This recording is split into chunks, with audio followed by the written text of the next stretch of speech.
तेव्हाची सगळ्यात मोठी बातमी आपण बघतोय। गोव्यामध्ये काँग्रेसकडून सत्ता स्थापनेचा दावा करण्यात आलेला आहे। गोवा काँग्रेसनं राज्यपालांकडे हा सत्ता स्थापनेचा दावा केलाय।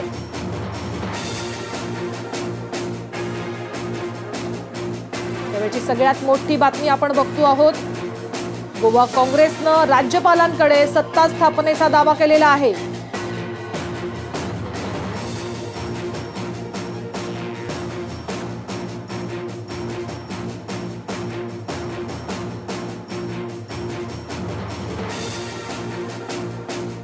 आताच्या घडीची सगळ्यात मोठी बातमी आपण बघतो आहोत।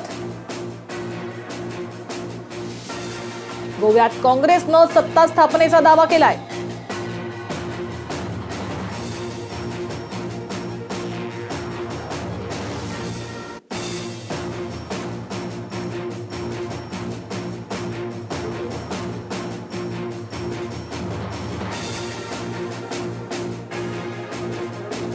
तर आमचे प्रतिनिधी आहेत अमित बगळे सध्या आपल्या बरोबर। अमित, गोवा काँग्रेसनं सत्ता स्थापनेचा दावा केला राज्यपालांकडे, काय अपडेट्स आहेत तुमच्याकडे? काँग्रेसने हा 5व्यांदा दावा केलेला आहे। 2017 मध्ये जी विधानसभेची निवडणूक झाली त्याच्यामध्ये काँग्रेस हा सर्वात मोठा पक्ष म्हणून उदयाला आलेला होता। त्यांचे 17 सदस्य होते, बरोबर।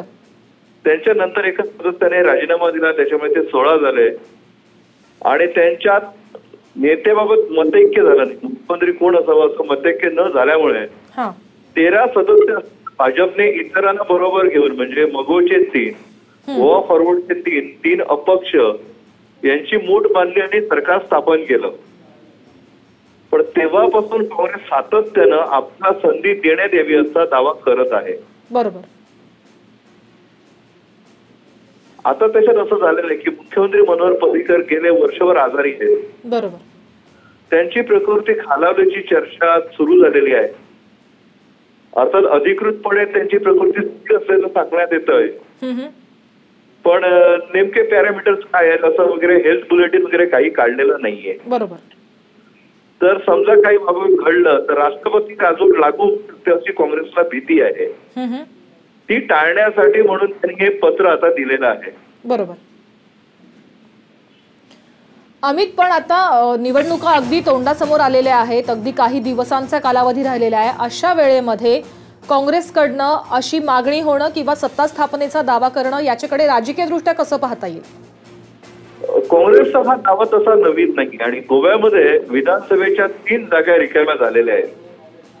मांद्रे आणि शिरोडा मतदारसंघातून काँग्रेसच्या आमदारांनी राजीनामा देऊन भाजपमध्ये प्रवेश केलेला होता आणि म्हापशाचे तत्कालीन आमदार ऍडव्होकेट फ्रान्सिस डिसोजा यांचं निधन झालेलं आहे। त्याच्यामुळे 3 जागांवर पोटनिवडणूक होणार आहे। त्याच्यामुळे लोकसभेबरोबरच विधानसभेच्या निवडणुकीचं वातावरण गोव्यामध्ये सध्या तयार होत आहे। त्याच्यामुळे काँग्रेसचा हा जो दावा आहे तर समजा बरखास्ती केली तर विधानसभेचं वातावरणाचा फायदा भाजप घेईल की काय सत्तेत असल्यामुळे, अशी त्यांना भीती आहे। हेही एक कारण या पत्रामागे असू शकतं। नक्कीच पर्रीकरांची तब्येतही गेले वर्षभरापासून बरी नाहीये आणि त्याचमुळे हा दावा करण्यात येतोय का?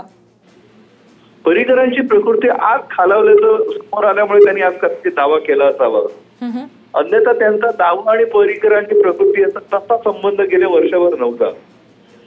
त्याच्यामध्ये दुसरा भाग असा आहे की काँग्रेसच्या 2 आमदारांनी राजीनामा देऊन भाजपमध्ये प्रवेश केलेला आहे।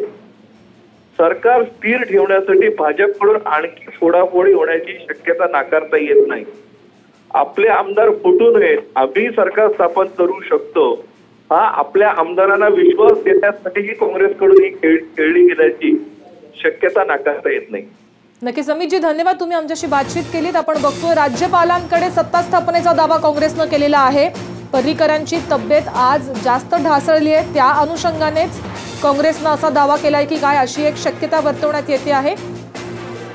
वळत पुढच्या बातमीकडे।